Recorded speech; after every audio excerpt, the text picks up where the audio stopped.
Omuntu ayina ebyaffe kiringa olikwata sente nabba sente zammwe nassa mu kisawo n'afumuka ne mumumerako bitonde kwata mikolo kwata uyo agenda okulaba mumufunzizza n'atandika okugyamu ebinusu n'akasuka byebinusu byasooka okasukira abantu mugenda okulaba nedda sebe tutujja kulona mulemeddeko n'ajjamu empapula kati asuula bizike okitegeera bwe tunaaba badongo bwe tunaaba bagwagwa tujja kudumira ku bizike naye ensawo gy'alimu terimu jasi mutitimbe wabula erimu n'akatiba akazikuba muntegera kyengamba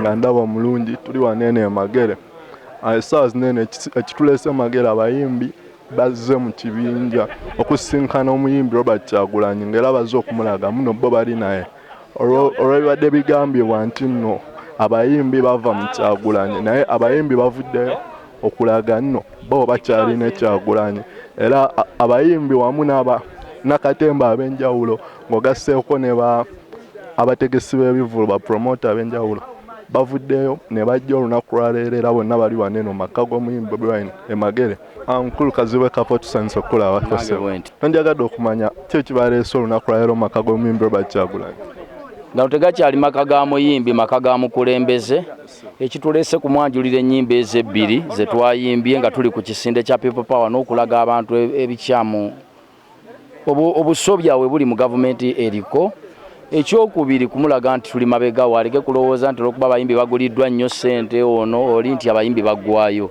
tukyaliwo tuli bangi be batwalako be batono mukulu Kazibwe Kapo obubaka ki baweereza abayimbi banna abatasobodde kubeera waneno abayimbi obubaka bwempeereza muyimbi munnange gwali eyandaba era mpulira nti ne bw'otoveeyo ne bw'onoovaayo obudde buno omulimu gwaffe gavumenti yagwonoona tegukyaliwo yaguggyawo mu bugenderevu olw'okuba nti omuntu omu yesimbye ku bwa pulezidenti so nga ne balooya beesimba ku bwa pulezidenti n'abasuubuzi babwesimba ku gyo n'abasomesa sirabangayo nga baweezwa abasomesa naye simanyi lwaki ffe twakwatibwako nnyo kakati katuveeyo mu butereevu kuba ne boonova ne bootaveeyo ekintu kyaffe bakyonoona mukulu Kazibwe Kapo waliwo omuntu ayinza okulowooza nti ekintu kinene mukikoze just kwongera ku value yammwe musobole okugulibwa ebbeeyi ennene ewa Museveni siyinza kwogerera bonna nti twayimbye abantu bangi era bakyayimba bangi naye nze omutima ogwange nze neemanyinga Kazibwe seemanyinga abalala anaavaayo n'aba nti ye bamuguze n'akyusa olulimi n'agamba kati ebintu bitedde kuba alidde ssente bamujajinge nga bamutunuulire ng'omuntu so si ekibinja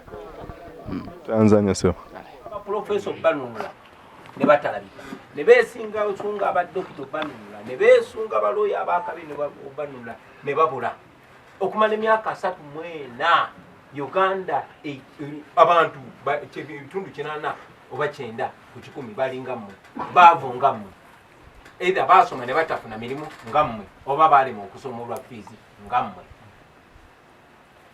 beeyiya bweyiya nkakasa ffenna ekyasinga otusinganya tulina obumanyirivu obw'enjawulo naye ati yasinga otugata kubanga ebitone byebisinga talent is the only hope for the common people oba toddusa emisinde ne bakumanya nga toyimbye nga tozanye katemba oba osiranye ffe kati ekitumanyisiza musoyo tusaate ebitone byaffe ekikulu ekiriwo nti abantu abo ababulijjo abawansi bootalimanya abayita mu kkubo ne batabakubira ndulu be batufudde kikyetuli so saawa zino Uganda tutunuulidde bakyali bange ng'ekyokuddamu nga ansa nze gye nava nali initially sayingira mu kuyimba kubanga nze nali nsinga eddoboozi eddungi nakuba nalina obaolyawo ebinnumakulo benjagala okwogerako era ne wesanga nga bangi nnyo abafaanana nga nze kyekitukonekitinga ne Bafana kyekitukonekitinga naawe Seremba kyekitukonekitinga n'abantu abalala kyekitukonekitinga ne miliyoni z'abantu abali eyo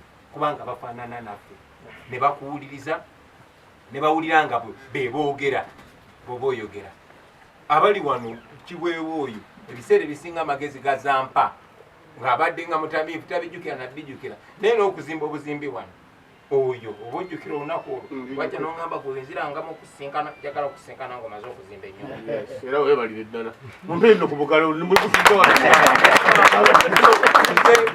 abuildinga munne bafana nayimba ng'oba oli awo tamanyira takigenderedde nakigendera naye noba owulira obanga okola butuba kyokola nga kyekirandiza ensi yo. That is the communication. Mwabitandika dda baganda bange Kazibe Kapo tubadde nga tunyumya naye ebbanga lyonna era nga tutandika zino ensonga twasooka kusisinkana nga ab'ekinywi Kazibe Kapo, Hildamanyi, Mayinja, Kalemba, Lutaaya ne tusinkana ne twogera ku nsonga eziruma eggwanga lyaffe ng'ab'omukwano. So kimpa essanyu olunaku lwaleero tutusinkana nga ba artist. Of course, tusinkana nga tulina ebbala ebbi erituteekeddwako kubanga ffe ba artist batumanyi nnyo. Omuntu omulala eyo bw'atunda omwoyo gwe tebakiraba nga kyamaanyi, naye artist kyokoze bakiteeka ne ku bantu abalala kuba ensi etugoberera, ensi etuwuliriza baganda bange. So kimpa essanyu lingi nnyo okulaba nga ba artist tusinkana ne tumanya amaanyi ge tulina. Twakyogerako ne mukulu Emma nitugamba tuli powerful nnyo naddala ku mulembe guno mubadde mukimanyi nti Museveni tatyangako nga bw'atidde. Mubadde mukimanyi nti olunaku lwaleero abantu abali myaka gyammwe ne mu mbeera zammwe bali ebitundu 85 ku buli 100 mu Uganda muno. Bafana kyogeddeko abavubuka no bitone yakyogeddeko abavubuka abato kunze bali ebitundu 85 ku buli 100 mu Uganda. Kitegeeza abato ku Emma bayinza okuba bali bitundu 9 ku buli 100. Kitegeeza ki nti abantu batuwulirizaamu, abantu abali mu Uganda abasinga bato baffe oba baana baffe, ffe tubasongere kubo. Kati kyetukoze kye bagenda okugoberera, engeri gye twerabamu gye bagenda okwerabamu. Baganda bange nga sinabagamba kintu kyonna kikulu, njagala mbagambe mwekiririzeemu, muli powerful okusingayo mulowooza. Muli b'amaanyi baganda bange, era singa mumanya amaanyi ge mulina mwe bayimbi mmwe, singa mumanya Katonda kye yaba investingamu ekyo, era bw'oba okibuusabuusa nabira ku Kyagulanyi siri wanjawulo kumu, tulina ebitone byebimu. Abamu muli even more talented than me. It's a question of belief. Lote bagitunda mu katale okyesu okifindinga bufindizi mugwe n'ogamba okuva n'olwaleero siri bye mwagala mbeere, ndi bye njagala mbeere. Gwe kyeweerabamu kye balaba, era bafubye nnyo okulaba nga nze banstopinga. Baali bapulanize n'okunzitamu akimanyi, bafubye nnyo okulaba nga Kyagulanyi tabuusa balala kubanga bamanyi ne wabayo Kyagulanyi omulala n'owokubiri n'owosatu n'owokuna babafudde. Kati abo Bakyagulanyi abali nekyo njagadde mumanye the power of art. There's no revolution without art. Ate twesanze mu mbeera eno ekyennaku butamanya omanya kyetulina kyetulina, naye Katonda kya placinze mu ngalo zaffe atuwadde obuvunaanyizibwa n'omukisa okukyusa ensi eno forever. Ba Miriam Makeba ne ba Chiko Chimola omukisa gwe bafuna myaka gy'ekinana mu South Africa tukufunye times 10 kubanga ba Miriam Makeba bwe babeererawo tewaliwo social media nga bagana olimba okuzanya ku TV kiwedde, balugana okuzanya ku radio kiwedde, naye kati ebituli bibayise buli wamu tebasobola to stoppinga, tebasobola. So mwekirize mumanye kyemuli. Ekyokubiri okurashinga fear. Be sure nti bwe baali mu tukontaininga n'emiggo n'amasazi mumanya bw'okwata seremba oba omufudde star, bw'okuba Kazibe Kapo emiggo oba omufudde star, kati batunula ku bwavu bwo oyo Kazibe alina sente meka akola nomwito nkuwazi. So ebyo bikulu nnyo badde njagala nnyo bibagamba. Now nziramu kyasati nga people power siyenze. People power kirowoozo ntyo obuyinza bw'abantu. Ssemateeka waffe constitution byeteeka ekkulu, buli omu lyalina okugoberera Museveni. Kawaayira akasooka akagamba obuyinza bwonna bw'abantu.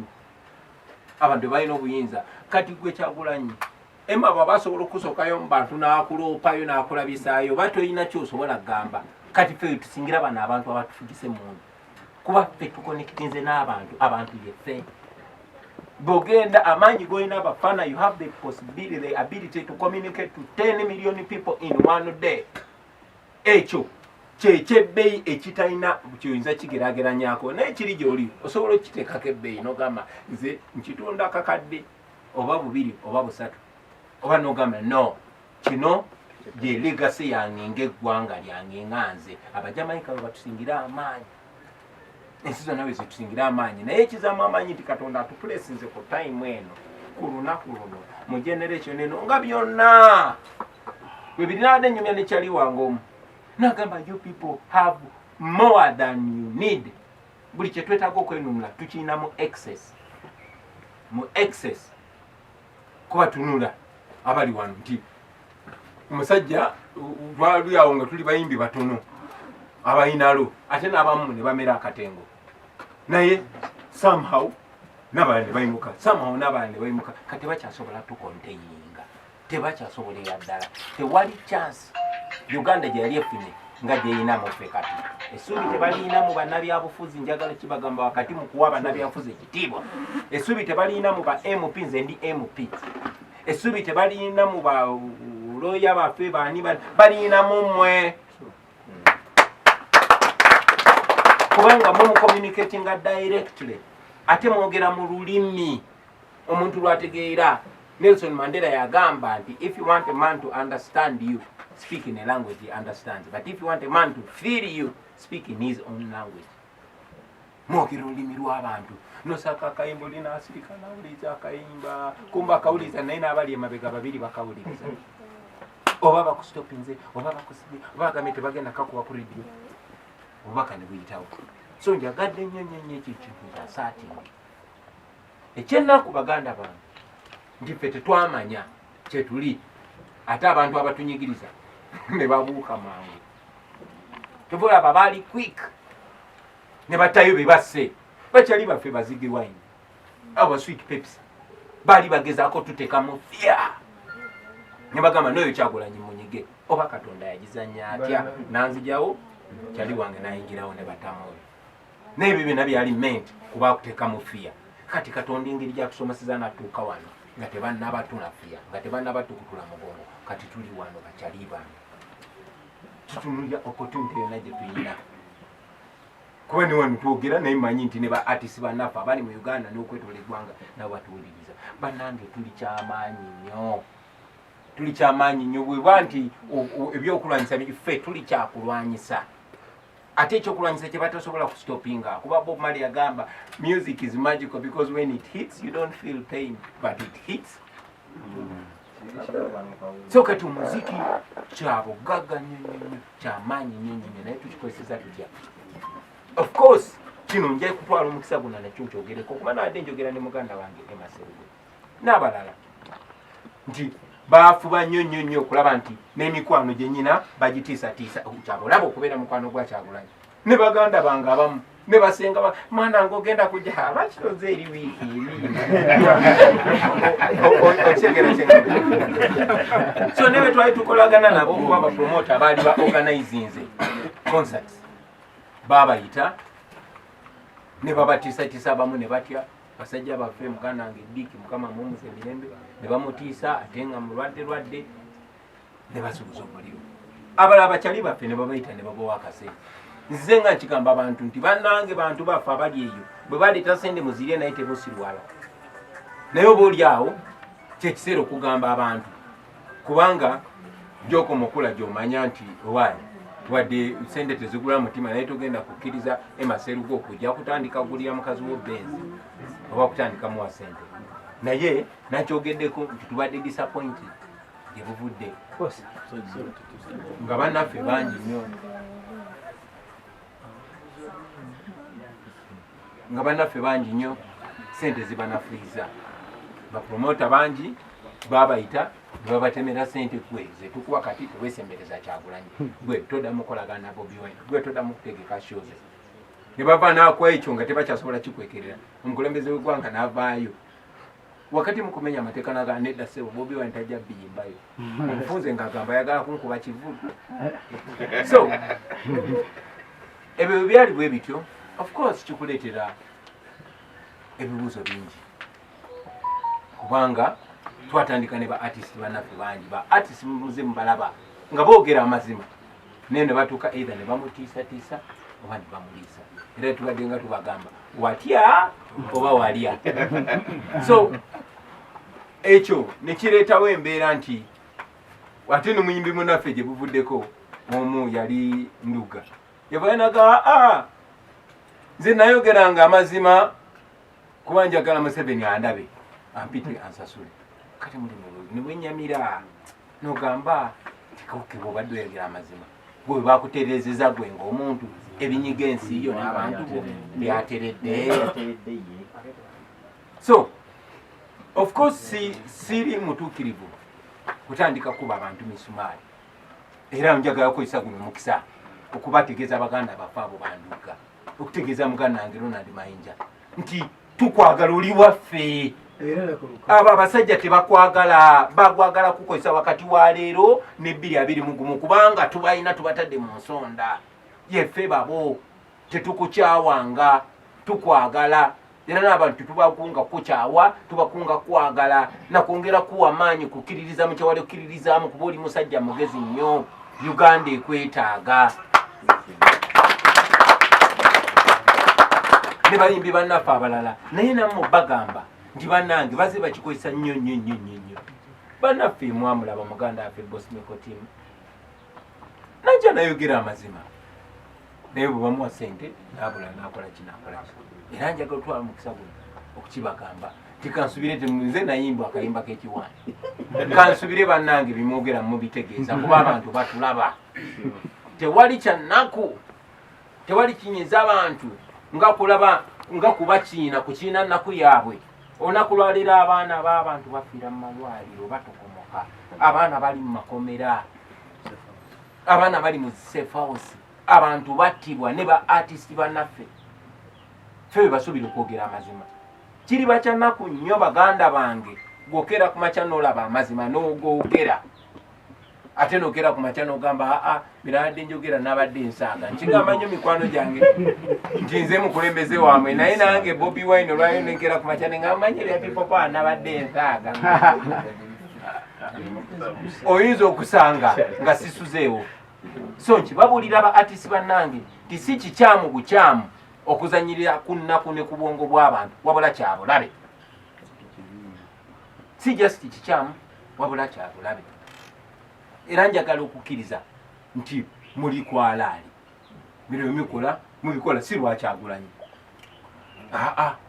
wabula ku lwammwe ne ku lw'eggwanga lyammwe kuba baganda bange tusobola okubeera mu nsi eyeyagaza tusobola kubeera mu nsi eyeyagaza ate nga gye tugenda eyo kuba kiba kyasobola kikyusa oba ffe we tuli oba tetuliiwo oba twenyigidde ono kaweefube oba tetumwenyigiddeemu bannayuganda bamalirira bagenda kwenunula ekyo nkakasa mwenna mukiraba eyo gye muli era nkakasa baabakubidde ne kasimu ekikolwa kye mwakoze kyabuzira nze bafana engeri gye mumanyi gyayagala amalira sike saamusubidde kufuna lo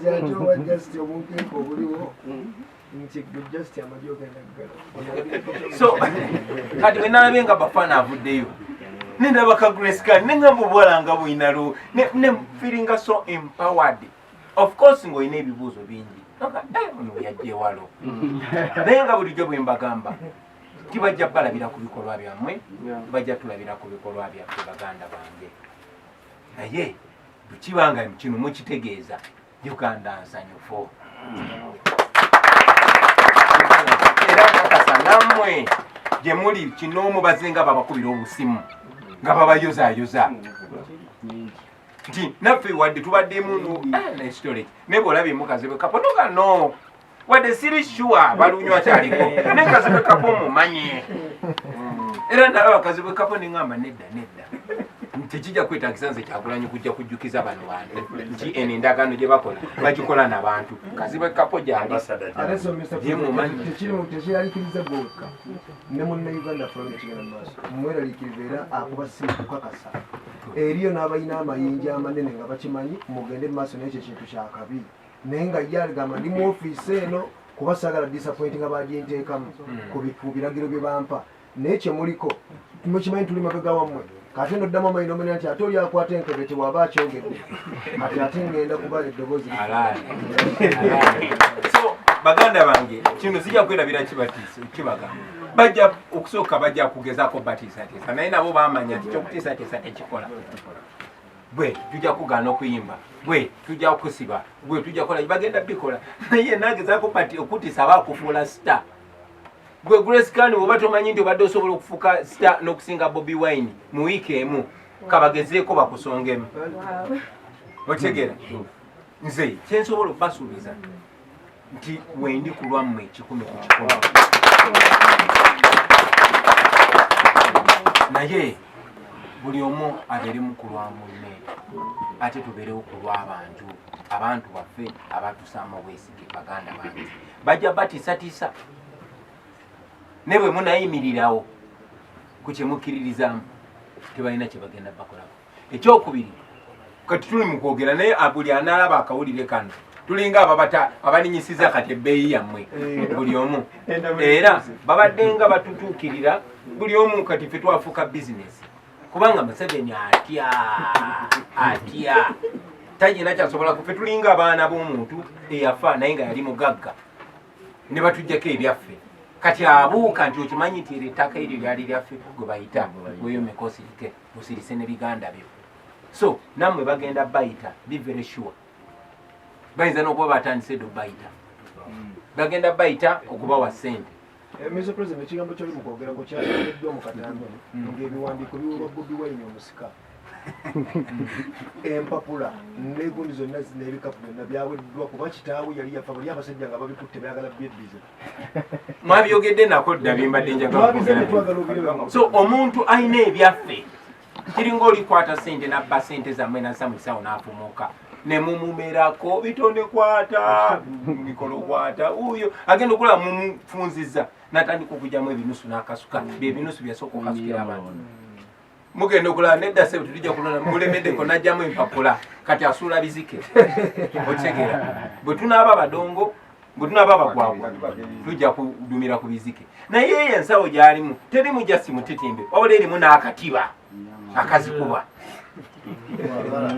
muntegera kyeŋŋamba bakyalibange mukkirizeemu temusetolinga polesi mwe muli ba revolutionary njagala obba bulya ndibigambo byetwogera kati mu myaka just 5 okuva kati tujja kutunula emabega tugambe naye twakikola tutya mwe balaasimwe nze mbalabanga bapita toshi b'omulembe gwaffe babobu male b'omulembe gwaffe baburning spear b'omulembe gwaffe bali abantu tebalina kyanjawulo kuffe just what to stand for era nga Malcolm X we yatugamba a man who does not stop tuyina omukisa ogutabangawo tuyina opportunity etabangawo ffenna tulina buli kyetwetaaga tulina eddoboozi ly'abantu ne bw'oteekako zi radio 10 ffe nga ffe buli omu n'agenda just ku Facebook ye n'aweereza obubaka ogigwekanga ng'obubaka bunya ensi yonna yonna twayitako abo abasajja be balinga bayita abaakabi kaakati batunuulidde ffe ekyenjawulo nti ekyobugagga Katonda kyatuteekamu tugenda kikozesa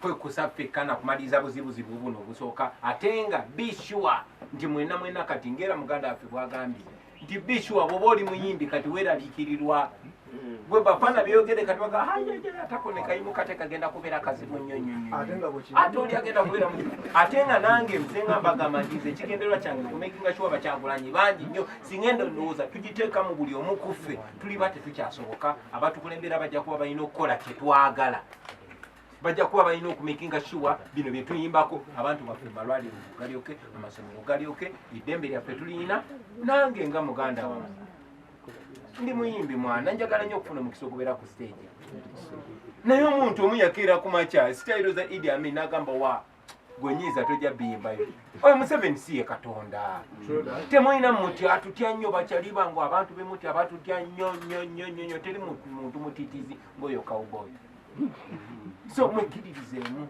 mubire confident ekisembayo tusigale nga tuli wamu temulimba abantu kubanga gye bakomye obbaagala n'okusanyuka gye bajja okoma bakyawa si kikyamu bukyamu okuyimirira ku kikyamu si kikyamu bukyamu okugwagwawaza abantu si kikyamu bukyamu okuzinira amazina n'okufuula ennaku y'abantu bizinesi wabula kyabulabe naye ate abantu ababatiisatiisa bano ba Museveni tebatiisa kusinga abantu baffe Museveni si wabulabe kusinga bantu kusinga population kuba ffenna tukimanyi nti oyinza okubulako owuli amazzi wonywa amazzi obaka mbutwali bayimbi bannaffe bonna tuli wamu n'abo be bakyakozesa bakathe n'abalala mubagambe ffe famire yaabwe babalaba bulabi nga badongo yanoonya wakozesa ono Wilderman asobola kunzanyira paati kyewana n'agenda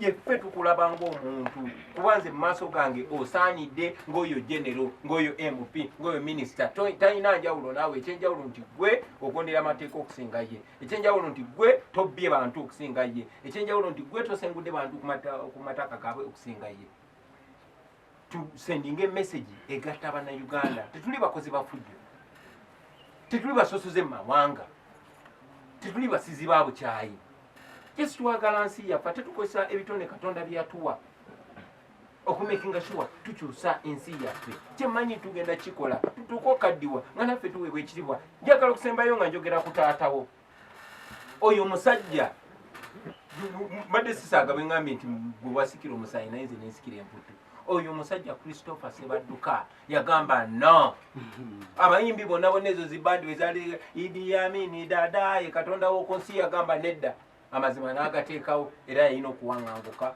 ogende Kenya naye kati saawa zino tukyamajjukira so njagala mumanye nti when you live the life of people you will live forever naye nammwe mulabye baganda baffe tibayinza n'okuwa biliyoni ya sente n'obulwa woogiriira ate nga bantu be bamu tayagala kugaggawaza ayagala kunafuya amekinga eshuwa tokyalina kyogamba bantu omugwa abadde kennyini ayogera amazima bw'amala okukompromisinga abantu bwe baba bakukyayi ate naye tali kwesiga n'osigala awo tusigale bumu bannange tubeere kwalaali ekyo ekintu kizemu emirundi mingi nnyo saagala ate nga bwe batulabe ku mawulire wano bakere ku makya bala nti kwegamba ffe ng'abayimbi abayimbi ba people power nga twasazeewo twagenze wa Museveni oba twasazeewo kati obwavu olubadde lulumu abantu tebukyaliwo n'okujigirizibwa tekukyaliwo n'obulyake tebukyaliwo mubeere ku mazima amazima gagenda bafuula ab'eddembe baganda bange nsanyusa nnyo era nange kyalinamu kulaga omutonotono mba musudde mu kigoma awo muyinza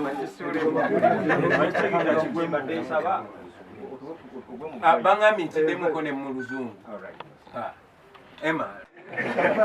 Friends, fellow artists, this is extraordinary. I am very, very glad to meet you. Looking at artists, looking at one artist to me is equivalent to 1 million or more people, because we artists are the communicators to the masses. Like Okot Pitek said one time that artists are the mirrors of society. We are the mirrors of society, friends. We are the people that reflect what is happening within the people.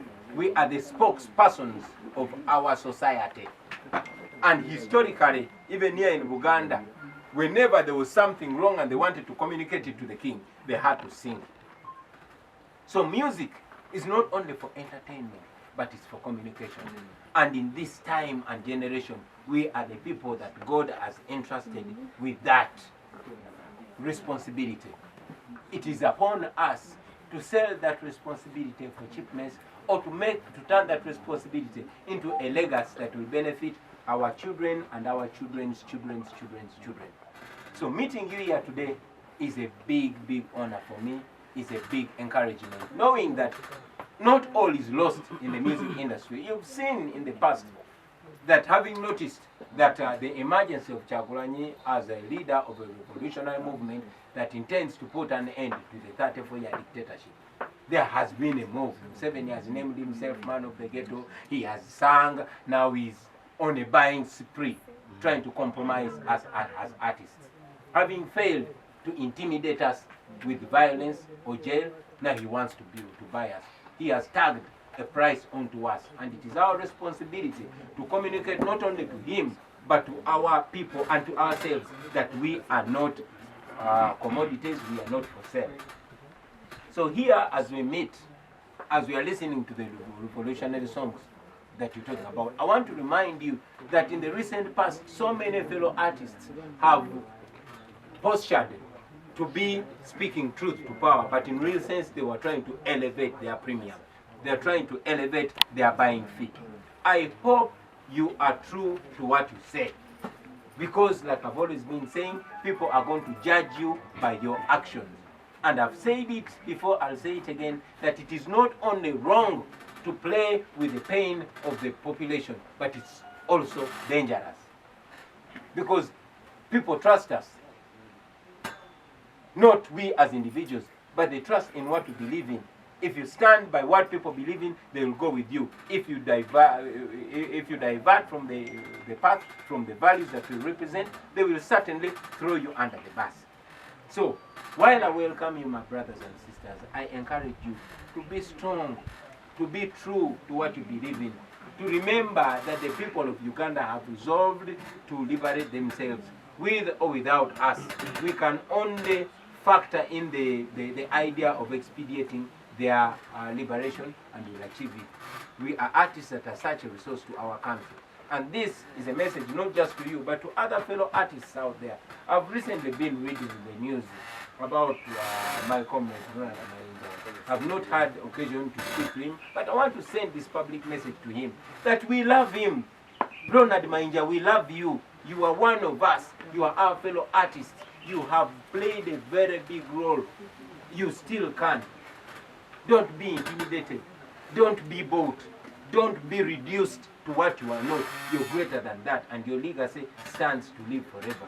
And not only to him, but to our brothers like Brother Baby Cool, like Brother Kusasira, like Brother Boss Mekoti. We are artists, and we are expected to stand for the truth, because our only resource are the people. You cannot constantly disappoint the people, because it is not only wrong, but it is also there. So with those few words, I want to thank you for embracing this struggle. Let's do what we must do. Don't fear them, because they fear you. Don't fear them. They are not God. God is on our side. The law is on our side. And the people are on our side. So there's no reason to fear. I want to thank in a very special way the artists that we've been working with. Artists like Young Muro, such a young man, yet very resolved, very fearless. Artists like Comrade Dr. Hildaman, very resolved, very fearless. Artists like Nubian Lee, who has lost literally everything. He has lost his job. He has lost his ability to perform. They have taken away his talent from him. They've taken away his youth from him. But he says, no, bad man, no sell out. So let us continue, brothers and sisters. You can be sure that sooner or later we are going to be free. I thank you, ladies and gentlemen, and Kansabe Mugana and Kapo. I say when song I Muzungu. Tulina okutaba n'amawulire bannange mu dakiika eziddako nga ssatu. Kasonga katini naye nga kanene mu byowa muto wange President Yayogera. Agambye nti bannaffe abaatuvaako olw'ekyoja mu miro olw'okuddamu okubatizibwa baanirizibwa. Kubanga bamu tuba nabo tubatuukirira. Okuzzaayo bulungi amawulire n'okutwala bannange temukyayibwanga muleke kwekweka. Kuba abantu bava mu mayumba. Bayinza n'okwetuuka. Bekwese mu mayumba batya bakyasobola okwanirizibwa ne baddamu ne balokoka. Busebo bwe bali kubuuza kibuuzo ekyo. Munnange kankuwe example nti nze kennyini kamwa kwogera. emyaka gye nkoleddeko ebintu bino sijje nabadde nnyini bikolerako era bulijjo tugamba Nubia nti Abannayuganda tebalina twebaza ebikolebwa bye tukola tebalina twebaza bina tuyamba just tusonyiwa busonyi olw'obutabiko kuba twazadde omusango nze omu ku bayimbi abaatulanga ng'omulimu gwaffe kunyumirwa ojjukira bafana nga tetufa ku nsi yaffe nze ndowooza nti bwe nabeerera ku myaka gyayanga mulo singa nakolanga bino byennyina okukola oba oliawo singa tuli wala so ffenna twasobya nga bannansi tuzuukuse buzuukusi era njagala buno obubaka buweereza publicale kuba sinafuna mukisa kunyumyamu na muganda wange Mayinja oba na muganda wange Bedikulu oba na muganda wange Kusaasira oba na muganda wange Bosnikotimu obubaka bubatuukeko tubaagala naye si ffe nga ffe Uganda ebaagala bamugaso nnyo oba olunaku lwaleero abasajja abaalinga ne Museveni abamu abenyigiranga mu kutulugunya abantu nga baatuka ne bagamba no kikyamu kati tuli nabo kati ffe baani okujajinga so baganda baffe mwena it is not too late to stand for the truth. It is not too late.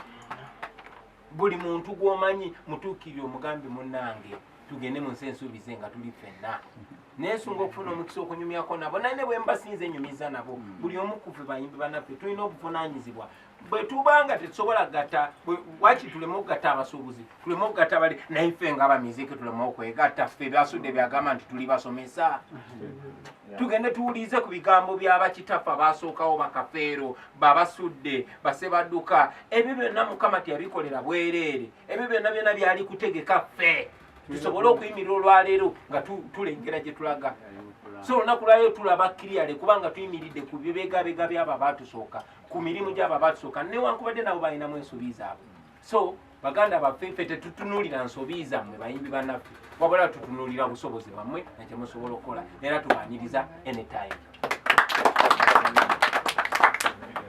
Mukulu Abdumulasa tsanso okulaseba nange okubalaba olunaku lwaleero twandyagadde okumanya ki ekibaleese mu maka g'omuyimbi Robert Kyagulanyi Ssentamu. tuze kulaga Bobi Wine tuli bumu eri abantu abanyigirizibwa oba omuntu wa wansi nga President Bobi Wine wali nti President w'abantu abanyigirizibwa oba abali mu mbeera embi bw'aba yavaayo n'abeera nga musaalo okuvaayo n'agamba nti nzize okulwanirira kwabo abali obubi naffe bwe tubeera naffe no gye tuli bubi ate n'abalala abali eri mu byalo bali bubi tuvaayo naffe tugamba tulabye abayimbi bangi nnyo abadde batandika naye baavaako okitegeera ne tugamba ate kati alinga asigadde mu bbanga abayimbi tuba tumuvuddemu ffenna ne tuvaayo naffe ababadde bakyasirise nga tuli eri munda naye nga tubadde ba people power ne tusalawo tugamba no katuveeyo mu lwatu ensi yonna esobola okumanya nti tukyayinayo abantu abakyalula abalina ebigambo ebirala bye balina okuyiiya batulwanirire. Mukulu Abdumulasa omuntu ali eyo ayinza okulowooza nti kino mukikoze just kugejjesa bbeeyi yammwe musobole okugulibwa ssente ennyingi nga mukulu Museveni azze wamu. Bayinza okukisuubira era bajja kisuubira kuba n'abalala bwe bakisoosera ne bakikola naye enkola yonna oba omwoyo omutono oba omuntu yenna omutima gwe abeera muntu omu kikyalowooza era tusobola mukyusa ye kyabalowooza ffenna tetufaanagana era nga bwe tuli wano tuyinza okuba tuli bangi nga omanyi nti akuuma kasekula ebinyeebwa naye era empulunguse tezikola ki tezibulamu kati mulimu era empulunguse zijja okuvaamu nabo bagambe nti nga bali bowulira bandugga baani byowulidde nti yagamba nti takola ki nti yali alinda oli amulabamu essente kakale ekisiiza kyesigamako nnyo kubanga nze ndinze n'abalala baliye kati simanyi ndowooza zaabwe. Ekikolwa kino kyemukoze temutidde kubagaana kuddamu kukola bivulu nga muyimbi munammwe Bobi Wine bwe bamugaana. Tujja kutya olw'ensonga kino kyetukola bwe banaalaba nga bo bennyini bwe banaagenda basitopinga buli muyimbi kitegeeza kijja kulagwa abantu bennyini nti waliwo obuzibu obw'obukyayi obulala kubanga bwe sitopinga Bobi Wine ate naffe ffenna abali mu industry ffenna kitegeeza ye yajja okuyimba tujja muyita agenda ayimbira abeebukomansimbi ffe betuyimbira. Andyagadde bayimbi banno abatasobodde kubeera wano eno n'abatannaba kubeegattako bawo obubaka. Buli muyimbi atannaba kumanya kino oba atannaba twegattako aveeyo ne waba muyimbi muto aveeyo ajja twegatteko tukwatire wamu ekintu kino ekintu kyonna kyonna we kibeera nga muli wamu manyi musobola kiwangula era nga president wakyogedde ntulina kuba bumu tukikube ate ekintu kibaluke nange faamu yonna njikoola gyeri bonna abawagizi bange abagoberera faamu yange abakyala mwenna gye muli mu ggwanga ffenna munzire mu mugongo tugende mu people power. Tanzania sebo yangulo sanso okukola sebo nange okulaba sebo yangulo nandyagadde okumanya oba omulabi wange yandyagadde okumanya ki ekibaleese olunaku lwaleero mu maka g'omuyimbi Robert Kyagulanyi. Mostly nze si mbadde mbangawo always because Bobi Wine is our brother, you know, so mostly ng'abayimbi babadde balina bayagadde omugumya oba omulaga omutima nti we are with you, you get. So nze nange kyansanyudde ng'omuntu kubanga mbadde mbeeraawo nendaba nga ninga ali obwomu, you know, you get, but it feels good nti ba artist bannange bannayuganda bannange bonna basituse okugera ku ddoboozi erimu. This is not about Bobi Wine, this is about the country. So kino kinkwatako na buli omu kimukwatako. Ffe most twali twagala kulaga Bobi Wine tuli naawe na kumwongera mutima guli gumulaga nti toyiwa abantu, just be strong, keep it up, ffe wetuli for you. Yes, yangulo waliyo omuntu ali ayinza okulowooza nti ekibaleese olunaku lwaleero mu maka gano ag'omuyimbi Robert Kyagulanyi nti muze just kulinnyisa value yammwe musobole okubeera nga muli babbeeyi Mwami Museveni bw'anajja gye muli okubagula. Kiki oyinza okumugamba? Boy, ogenda kungula sente meka? How much money is enough? There is no enough money, boy.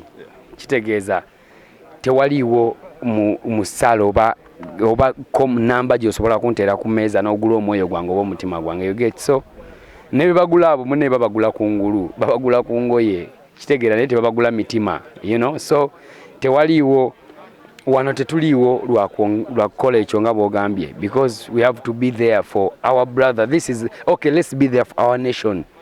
Tuleme kukitwala nti we are there for Bobi Wine, katuliwo ku lwa nsi yaffe. So toyina amount of money gy'ogenda kumpa esobola kuntunza nsi yange, you get. So that is the love we spreading. Yangulo bubaka ki bw'osobola okuweereza bayimbi banno abatasobodde kubeera wano eno? Wa just nze njagala bagumya nabalaga nti bino bya ddala si firimu. Ababyogadde bifunamu obusente bagenda bufuna naye tebalina na wakubuliira kubanga ensi mwe batambulira yeri mu kulumizibwa. So bayimbi bannange ngenda basaba mwebuuse era muzuukuke abatannaba kuzuukuka, n'abaali ettooke ffe tetujali wabula gwe jangu mu system omusajja tumutwale. That is it. Tanzania sir. Yes, omulungi abadde ndaba ebyo byolabye bibadde magero olunaku lwaleero. Abayimbi ab'enjawulo obalabye be boogedde bagambye bo tebali wano eno okugulibwa. Omukulu Yangulo yayogedde ekigambo ekituufu, ekigambo ekisinza okunkwatako nti teri ssente zimala, teri ssente zosobola mugula. So n'abayimbi abali eyo nga tebannaba kwegatta ku struggle, mbasaba muveeyo buli omu akole kyasobola. Oba oli muyimbi muto osobola okujja ne weegatta ku kintu kineno.